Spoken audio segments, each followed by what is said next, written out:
Good day. This is How to Be Unpopular podcast, number 247. We're going to try and do video only from now on, or always video. So today, the disclaimer of this podcast is talking about injury, my personal injury history. Because I had a fall on last Friday. There's old man falls that you have, and especially if you've been skating for so long, there's falls where you're just not expecting it to happen, and especially me, I make that like ugh sound because your body's larger and it hits the ground and you're not expecting it.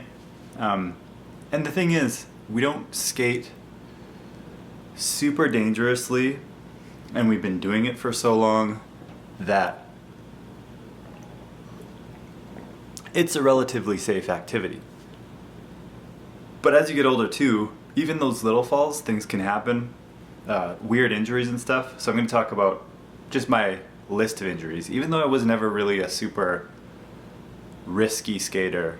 But it's funny, you start to reflect on circumstances around the fall, or your frame of mind when you fell, or things leading up to the fall that you were doing.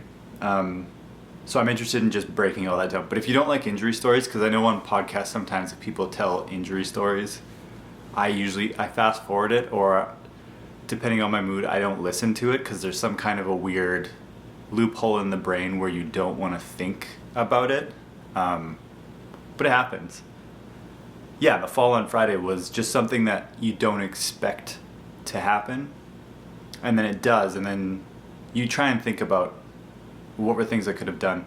You don't want to give too much energy to changing the situation because you can't change the fall, but you think about things leading up to it, and then it starts to make more sense why you fell. So if you don't like injury stories, you can skip this podcast until 248 comes out. Also, thank you everybody who's joining the Patreon. We're going to be posting a ton more stuff there. And Todd is apparently coming back to podcasting. It's a rumor, it's not fully confirmed, but he will be back. And then it will apparently be video. So that's exciting. There's, for Patreon coming up, there's a few different videos and things that are going to be posted, but one that I'm excited to do is I'm going to talk about every single wheel I've ever skated, because I haven't thrown them out. I have every single wheel or at least I saved one since the beginning of skating. So I'm going to have a giant box and just go through all of the wheels. But see, you don't have to, that'll be on Patreon. So if that sounds horrible to you, you don't have to watch it because it won't be on the YouTube channel. So on Friday, there's always a skate trip day that we take, where we take a day off work and you try and hit a bunch of different skate parks, or you just have a full day off skating. And it happens, once or twice a year while filming for a video. This particular Friday, Leon, Danny Beer, Stu, and Louie all came through. They were going to meet us to skate street in Kamloops, which is very exciting because Danny was turning, I'm not going to say what he was turning, but he was turning the age where it's more acceptable to skate wish frames. You can just put that all together. They're meeting us for street skating. There's that exciting feeling, like when I film filming a prove yourself video, or filming a trip video, or meeting those people to skate. There's a heightened energy feeling that you get, and it rained that morning. So Todd came over here. We recorded a podcast that's on Patreon, and then the rain dried up. Todd and I went to go skate because they weren't in town yet. We skated for a little bit, started pissing rain. Then they showed up, and we were just kind of talking for a while. while we were waiting for the rain to dry again. We were at a spot called NorCam, which is in a lot of our videos. It's in Mushroom Blading 7. It's got like that little yellow curb, a bunch of the Kamloops meridians, and then there's like a bank loading dock thing. And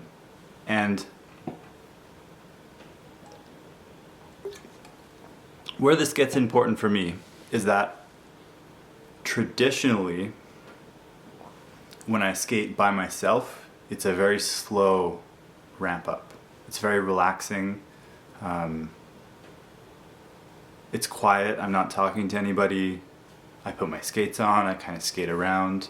I do a few things. Like even if I'm filming by myself, it's a very just slow process. I still like ramp up the feeling from playing hockey, you know, when you would jump out of the bench and do a quick shift and then come back for a break. That's still kind of how I skate even by myself. I don't really take a lot of breaks. But I'm still only thinking about skating. And then if I'm filming, I'm thinking about an angle or something. Or I'm not always filming. Just by myself, it's a very zen and relaxing experience. That can ramp up in intensity, of course. But it's very controlled, and I know it very well. And then there's skating with Todd, where there's the excitement of chatting. You're talking about skating, and there's one person has the camera and you're thinking of tricks, and it's kind of a trade back and forth. That energy is really good. Usually get very caffeinated, very excited to do it. It's like a short burst of energy. It's different than skating by yourself, but it's a kind of skating that I know very well. And then the other kind of skating, which I did a lot when I was younger, but as I got older I did less of, and that is skating in a group. And everybody knows this feeling. Actually, there's some freaks who thrive in this environment and do really well and can control, or maybe they're more focused, I'm not sure. But when I see this group of people that you don't get to see very often because work and family and getting older and all that, I get so excited. There's so much to talk about. Believe me, I saw some very cool stuff.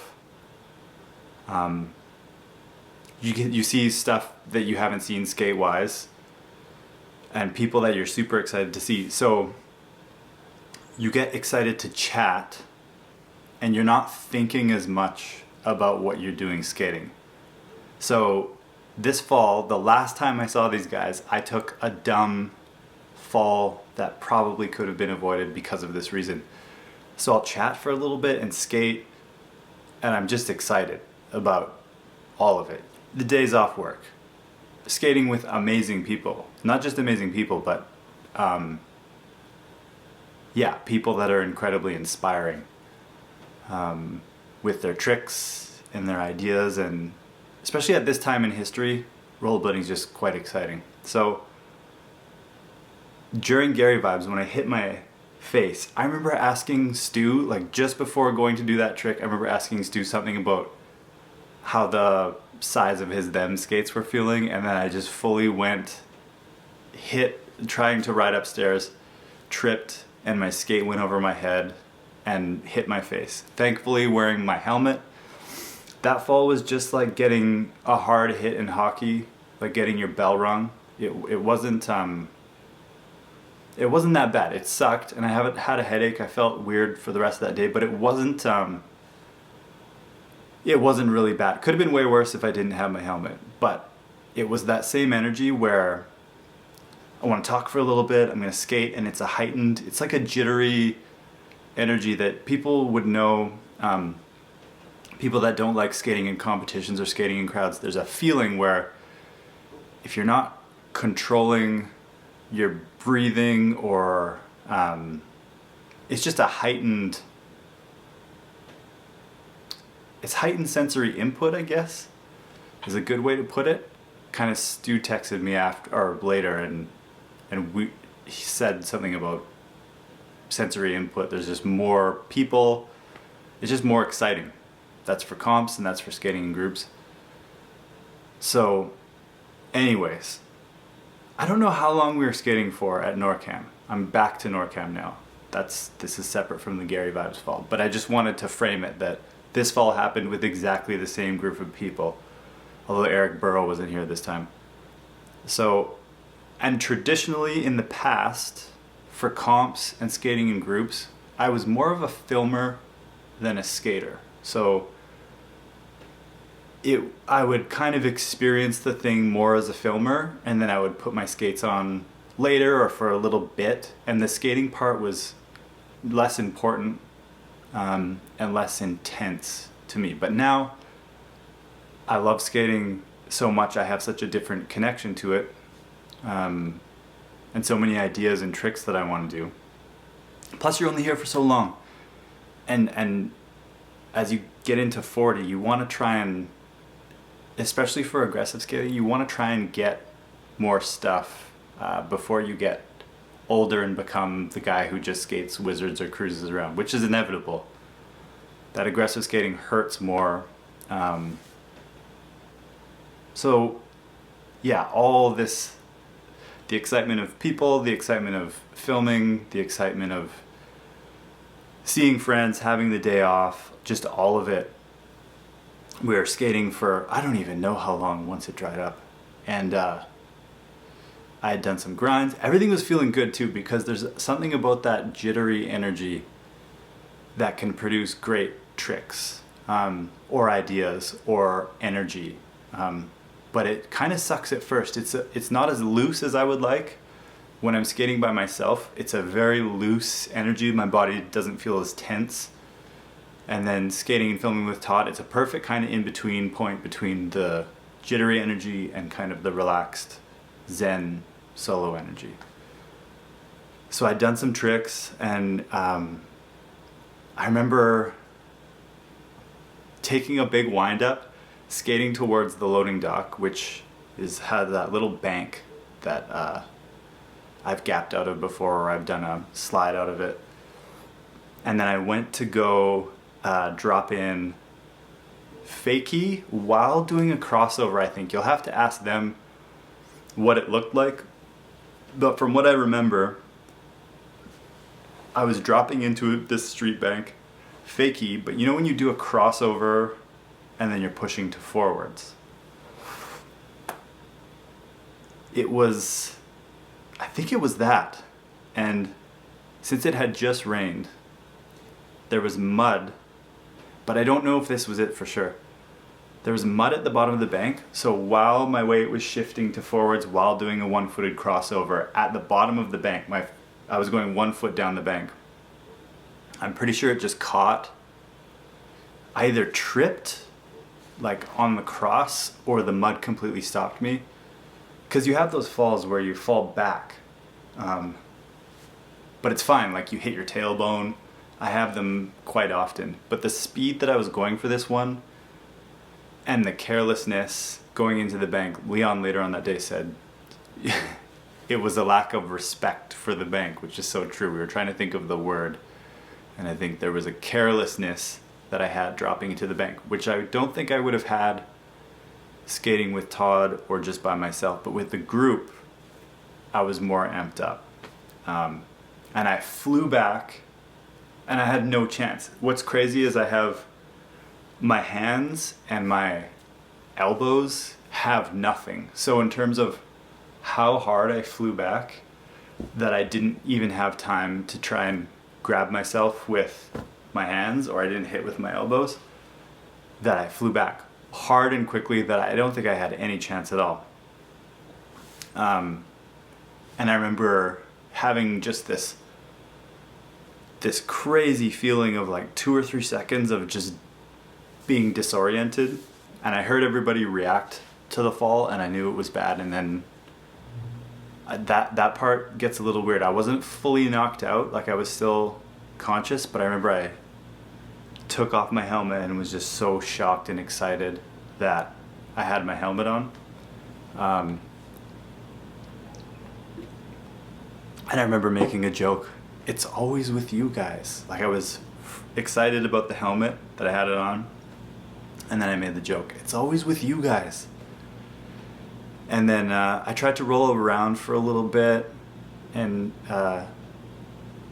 started getting if you ever got a cluster headache or a migraine, you get a little spot that it looks like you've been staring into the sun. When you blink, it's stuck there. I started getting that and figured to get some Advil or Tylenol. I was gonna drive to get it. Thankfully Louis had some. Thank you, Louis. That helped a lot. And I just like lied down in the shade for a little bit. The weirdest part about after that fall was I couldn't remember what questions I had asked, or like the kind of the sequence of events leading up to the fall or shortly after. There was just a little bit of time stuff that was weird there, and that was definitely scary. But and I felt weird for the rest of the day. But I just want to say, if I wasn't wearing my helmet for that fall, I would fully be, maybe I'd be released from the hospital now, but I would have definitely, it would have been so much worse. I don't have the helmet. I should have brought it. I took a picture of it. It was kind of, it was a blow to kind of right here on the back. And yeah, Saturday sucked. Sunday sucked. Now we're on Tuesday. Monday felt a lot better. Today I feel a lot better. One of the funny things is for a minor concussion, I looked it up, that you're supposed to minimize screen time, caffeine, and alcohol. It's great because those things I was all doing too much anyway. Not so much alcohol, but caffeine and screen time. Sorry, if you have to pee, it inhibits thinking. So I think I should be pretty good to go. Not to skate, but just no headache and everything by this weekend. I'm just so happy I was wearing my helmet. So now I'll go through the list of my other injuries. Worst one I ever had. It's in the beginning of How to Be Unpopular from 2001. Bits and pieces of it. There's like a shot of me in a hospital bed and I think maybe blood on the ground. I guess I knocked myself out. I did knock myself out.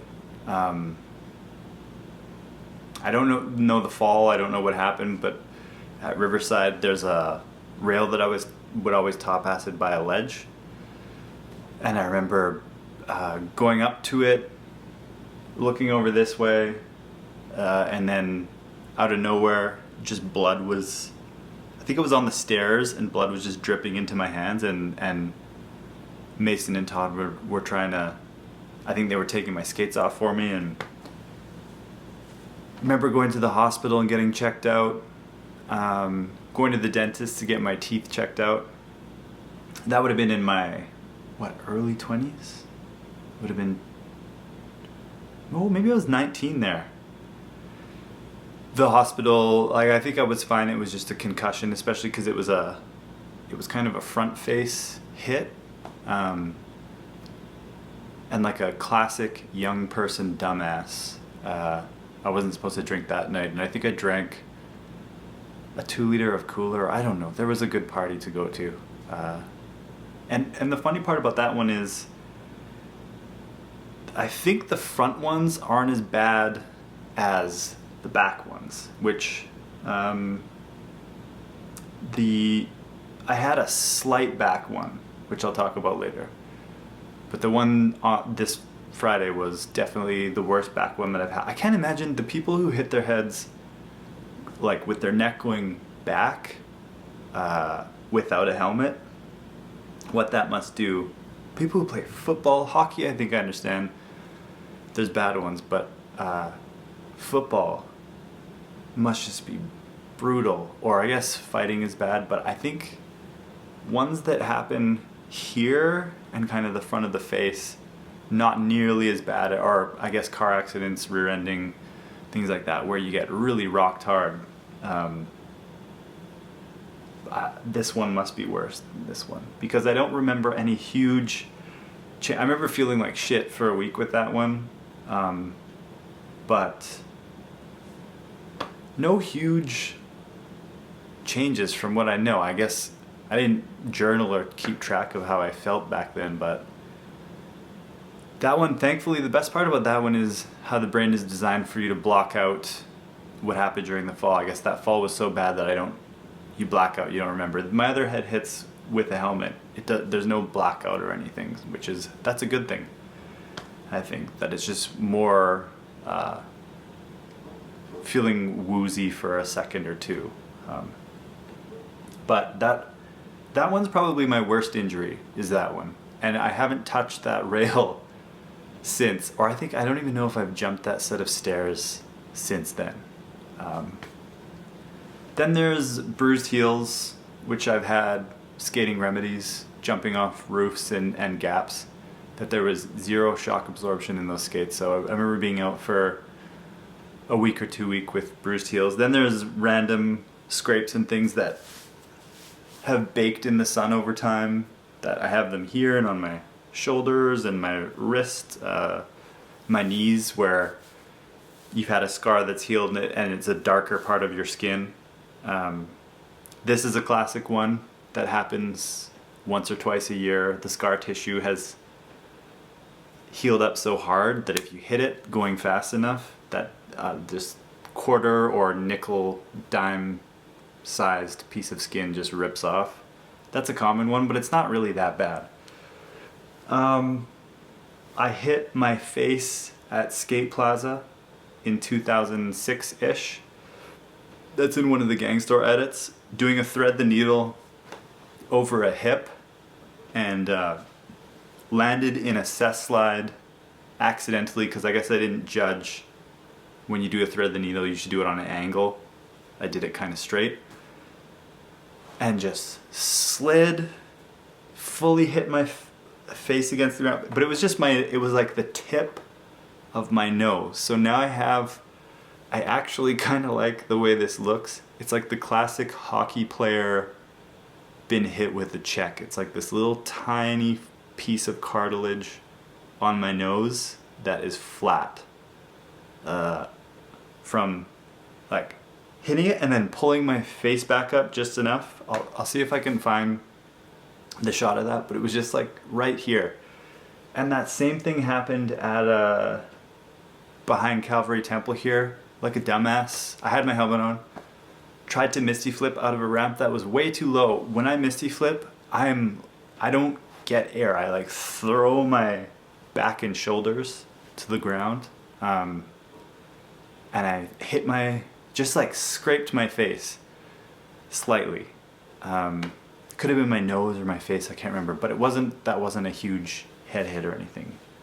It's amazing, things can happen to your face and not your head, that your face can just like graze the ground, or I'm sure people have had those ones before. Why did I try and misty flip out of a little launch? In Kamloops we didn't have anything close to a fly box or anything really close to. There was this ramp that had the right amount of, but it was so tiny. It had that lip to it that you can kind of chuck, but it was a bad choice. That's what being young is, though, is making some bad choices and learning from them. I don't think I tried to misty flip anything after that. Oh, maybe I did a launch ramp in Vancouver. Fly box. I did. One of my worst ones, apart from the face hit in 2001, getting caught on the top acid, was a 4th degree ankle sprain, closest you can do to a break, so tore lots of the tendons in my ankle. Strangely enough, I'm pretty sure it was at the same time that the dude got stabbed further down from where we were skating, the shot in Mushroom Blading 1. Or was it? Yeah, it was. And that footage was never used. So I was doing a line where there was, at Heroin Park it's called, so there's strange characters there all the time. There was a corner, and I was doing, I think we call it dirt slide at the time, so fish brain cess slide. I was jumping, there was the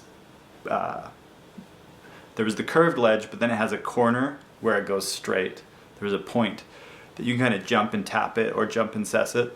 And I was doing really good fish brain cess slides, fully committed in rims, like pressing my weight down onto the fishbrain foot, and it was at the start of a line.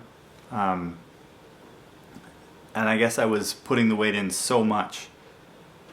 Similar to the thread the needle fall that I guess I did a backslide, kind of that way. My foot came out and then just landed kind of sitting on my foot, and it twisted. I'm really happy I didn't break that, but I was out for 6 months with that one. It happened in Vancouver, so we were walking around downtown that night. I wasn't elevating it, I didn't ice it, wasn't even smart enough to go buy crutches from a Shoppers Drug Mart. Again, young person doing dumb things. And that one, yeah, I was out for kind of 5 or 6 months with that one. It feels great today though. I still have very mobile, healthy ankles. I've told this story before, but when I went to the doctor and he checked it out when it was healing, he was like, "You have some of the most mobile ankles I've ever seen." Cuffless rems, you know, people joke about them, but my ankles were very mobile. And there's a point that I want to get to about all the injuries. I have a crooked pinky finger. If you ever watch me talk about skating, and this surface looks very flat and this one looks crooked, it's because I can't bend this pinky anymore. Well, I can't, it's not that I can't bend it, it just doesn't go flat. I had a fresh set of night plates on my rims.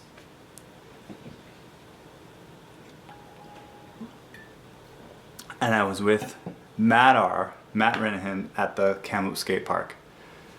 And I was doing a back royale around a corner of a quarter pipe, and then looked at him and jokingly went to do a true spin Macchio switch up. And fully slid, similar to the thread the needle fall, similar to the fishbrain cess fall. Slid, went to catch myself, and then I remember landing, looking at my finger, looking at him and lifting it up, and my finger was sideways, and then right there I pulled it back in, popped it, and then it was fine, but got it checked out. And when that happens, the tendons want to heal in tighter, so they gave me this little finger brace that I was supposed to wear. Being young and stupid, which I guess is a theme here, I didn't wear it as much, so the tendons healed back tighter, and now I have a fully functioning pinky finger, but with a curve to it. I'm pretty sure, I think Bill Murray has a similar crooked pinky. I think a lot of dads maybe have a crooked finger somewhere. Maybe not all, but you know, people. Todd dislocated his thumb, I remember, in Cirque du Soleil, but his is fine now. There's the shot of the doctor putting it back in. I'm happy I was smart enough to know to just tug it and put it back in. I'm happy I did it well enough that nothing got caught underneath it. But the Madar one, that one's funny, like skating with Danny and them, that there's a jokey, heightened energy when someone else is there, where you might be playing it up a little bit more, and it's sometimes a bad choice. Life is about choices. The face hitting Gary vibes I already talked about. The on the way, buying a helmet for my 33rd birthday during filming all the wizard frame testing stuff. 33 seemed like, you know, the Jesus age, time to get a helmet. And I remember driving to that session with Todd, I was like, I really don't like wearing it. It's really uncomfortable, which I don't like wearing it, but I wear it because it's important to wear it. And it's, you know, you sometimes think, well, I hit my head I hit the front of my face when I was 19, but was fine And then why, when I've started wearing a helmet, have I hit my head multiple times? Not multiple times, but hit the front of it, slightly hit the back of it, and then had one really bad one recently. The slightly bad one I'll talk about now. I was, on the way to the session saying I don't like wearing it. We were filming wizard frame testing, the one that I really like. The one with all the, is it 20? 19? I think it's 19. The one where it's all locked off tripod shots, really relaxing music, and we're just cruising around the park. There's a fakie carve shot, which for some reason was already good. This is classic, but I wanted to get another one faster, and this shot's on YouTube. I was fakie carving quite fast in Wizards, and one of my feet went over the bowl, and I tried to correct, and as I went into the bowl corner, I fell back and smacked my helmet on the back of the coping. That one wasn't, the Gary Vibes one and that one weren't bad at all. And you even wonder, like, if I wasn't wearing my helmet for either of those, like the thread the needle one, that sometimes your reaction, it is within inches that maybe I wouldn't have hit, or I don't know. But it's funny that I said I don't like wearing my helmet, then it hit the edge of the coping in that session. So learned my lesson there, not to talk shit on the helmet too much and to wear it. That could have been really bad, hitting your head back on coping. One thing that's common between a bunch of these falls is warming up properly, being good enough with one that you already got, if you got one for a trick. Being aware of the transition in the surroundings, any nuances to it. Not overdoing it. A slow ramp up to tricks and warming up is really important. And going fakie really fast is super dangerous. That it's already bit me twice in the past 5 years. But it's a really, really fun feeling. Just watch your crossovers, watch what you're dropping into, watch curved quarter pipes. Make sure, don't hit it super fast right away if you're fakie carving a quarter pipe. Do it slow and kind of figure out if it is going to throw you up. Just be ready for that. Because it was the fact that I lost, for fakie carves you want both of your feet to be knowing what they're doing. And once one went up over the coping and it's so hard to correct at that point. So the fakie carve one was actually similar to what happened on Friday, where I think it was a stupid choice to be trying to do kind of a crossover thing while dropping into the bank. My God, such a dumb idea and choice that could have just been a much more relaxed movement or idea.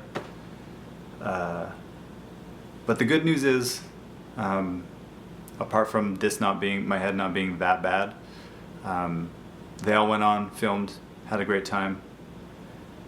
MB8, stacking.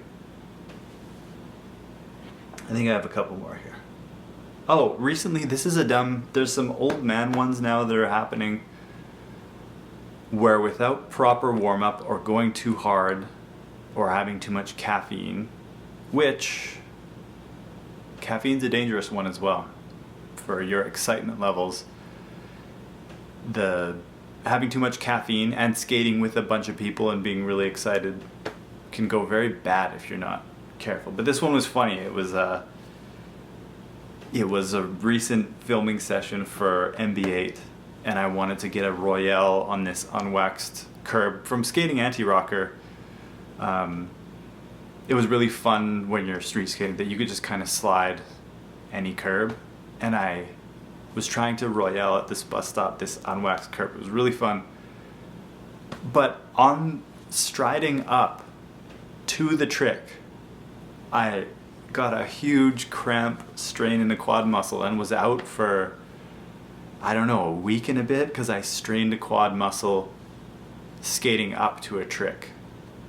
I can't believe some of these these old man injuries that are coming. That was a really good lesson in warming up. Again, not going too hard too quickly. And then also, that was one of the red flags for anti-rocker and having too much cushion in the skate, that you're not getting the proper feedback from the pavement in your skate, and that you're putting so much energy to drive that skate and to get power out of it that you better be in good shape, or you better be very stretched and warmed up to not strain yourself. I still give Lawrence from Back to Blading props for posting that video of when he was doing up his skate it was colder, and he pulled his back. And I thought that was a great, realistic portrayal of the dumb things that can happen as you get older with skating. Because now I'm on my way to 40, 2 years out from that, and especially with doing grinds and aggressive skates, which are less forgiving, there's going to be all kinds of weird little surprises. So the best thing you can do is all of the standard stuff. Stay hydrated, get lots of sleep, careful with your alcohol intake. Caffeine's a tricky one, because it's fun to have before skating, but I think that there's something there. Warm up, stretching, staying healthy, not eating too shitty, all the standard stuff becomes more and more important as you get older. And plus, this is uncharted territory, because being an older skater in the 90s meant that you were 23 years old, which is now a younger skater. So to think of the path that people like Julio are setting for everybody before, or the level that Broskow is still skating for, I'm not sure if he's got to be 30 now. He has to be. Which in or Julio's age now that he's over 40, think of how old we would have thought of that as when it was the late 90s. So there's just this is new territory where skating, especially doing grinds and things, very hard on the body, but we're all the first generation of people that continue to do it the whole way through. And this is a big warning to everybody that's coming back into skating, that you have to be very careful with how you think, or how you remember skating to feel and remember what you can do, versus when you're out there skating and getting back into it and getting your tricks back. That skating is still, it's dangerous, and it's harder than you would think, because the thing where it was like a mark against skating that it was easy, it's actually because they're attached to your feet, which people said makes it easy. It actually makes it so much more dangerous, that some people getting back, you just have to be very careful. I've already seen some falls of people getting back into it, that you fall harder when you're older too. And if you've been skating for a long time without breaks, you sometimes are better at falls. But there's just those falls that you're not going to expect, that if you are more aware of your surroundings and you're just more careful and relaxed on how you get into things. But it's always going to happen where you're going to skate in groups and you're going to have that jittery energy of wanting to do stuff. It's always going to inspire great tricks. It's going to make people fall too. It's just part of it. So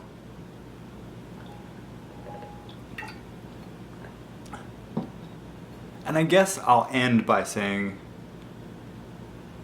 although I was very happy that I was wearing my helmet for all of those falls, I'm not going to force people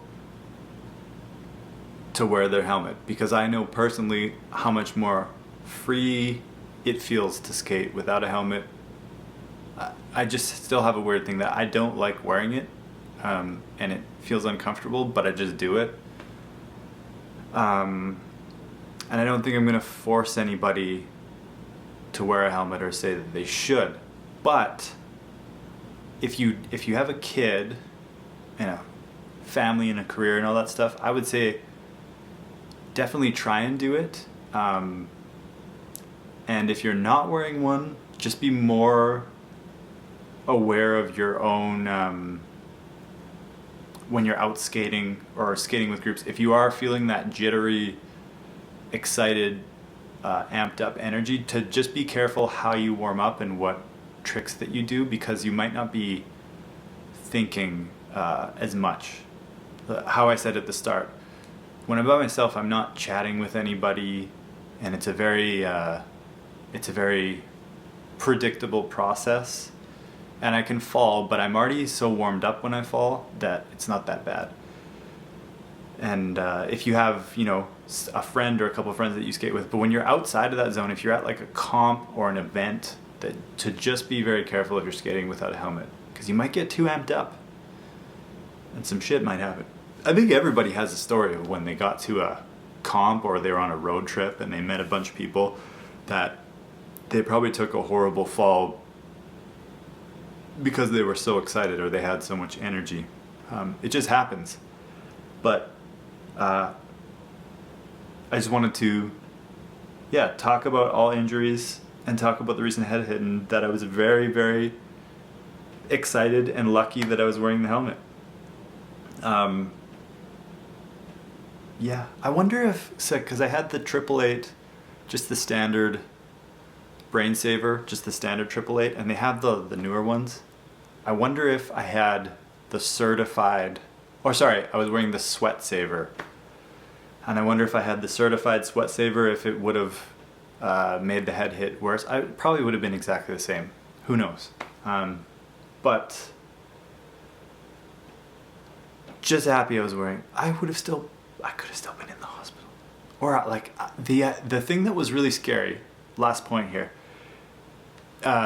When you have a fall like that, especially in front of your friends and your ego's hit, and then you feel bad when you come home because you're an older person, doing rollerblading tricks, and that, you feel bad telling your wife or family that you hit your head out rollerblading. It's not fun. So the internal things that happen, thinking about like, God, if I wasn't wearing my helmet and, I would have not ruined the skate day, but I would have ruined an otherwise great experience for a bunch of people passing through. It just would have been so bad if I had that happen without the helmet. Yeah, you have these things in your head as like, it could have been so much worse. It would have been so embarrassing. But no, regardless, it was a big hit on the ego. And the last point on top of the last point is the best part about injuries, which I know this sounds weird, but you're forced into reflection, and you always are forced to think about how you've been doing things or what you want to do differently later. I remember that ankle injury, I was out for so long that a really important thing popped up, is that if I only had skating, how bad that would be. And I know not everybody could agree with this, but during that ankle injury, that's when I wanted to go to film school. That's when I know I wanted to have a family and a career. And it was weird. It's like the earth, you take a slam or you get punched by the earth, or it feels like a hand is slamming you down, being like, ugh, time for a change. Yeah, I remember that ankle injury inspired so much growth and reflection and thought that inspired me to where I am now. So I kind of have a similar thing with that head hit. I mean, at first, the ego hit is there from a fall in your late 30s, and then you think, it's one of those falls where it's like, why the fuck am I still doing this? This is so crazy. But then you think about it more, and it really comes down to your own carelessness that could have been avoided. So it's still a fun activity, hobby, sport, art, lifestyle, whatever you want to call it, to do. So those things just happen. Like over time, you just you remember that that is just part of life in sports. That I could have been playing beer league hockey or flag football or something, and this still could have happened. You still would have been forced into the reflection. But something about it being rollerblading this late of age is like, ooh, not the greatest, not the greatest thing to happen. But the helmet saved it.